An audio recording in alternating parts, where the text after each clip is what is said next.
আপনি পালিয়ে গেছেন কেন? আপনি পালিয়ে গেছেন কেন? আপনি পালিয়ে গেছেন কেন? ধৃত প্রাক্তন বিধায়ক রামেন্দু সিংহ রায়কে ধনেখালি থানায় নিয়ে আসতে বিজেপি কর্মী ও সমর্থকরা ডিম ছুঁড়ে স্বাগত জানায়। তবে পুলিশের ঘেরা টোপে থাকায় ডিম জুতো গায়ে লাগেনি। ত্রাণ চোর, মাটি চোর, বালি চোর স্লোগান দেয় উত্তেজিত জনতা। গত 19 জুন তারিখে কর্ণাটকের বেলেগাভি থেকে গ্রেফতার তারকেশ্বর বিধানসভার প্রাক্তন তৃণমূল বিধায়ক রামেন্দু সিংহ রায় এবং তৃণমূল যুব সভাপতি দিব্যেন্দু বেরাকে আজ ধনেখালি থানায় নিয়ে আসা হলো।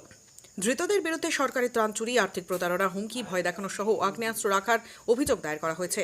ধৃতদের বিরুদ্ধে ধনেখালি থানায় ভারতীয় ন্যায় সংহিতার 316(5) এর 303(2), 352, 61(2), 3(5) ধারায় মামলা রুজু হয়েছে। গত 11 জুন সরকারি বিভিন্ন ত্রাণ সামগ্রী উদ্ধার হয়েছে কোটালপুর গ্রামের তার বাড়ি সংলগ্ন নিজস্ব বিএড কলেজ থেকে। 3 দিনের ট্রানজিটের রিমান্ডে তাকে আনা হয়েছে। সোমবার ধৃতদের চুঁচুড়া আদালতে তোলা হবে।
বেরিয়া বেরিয়া চুরি বেরিয়া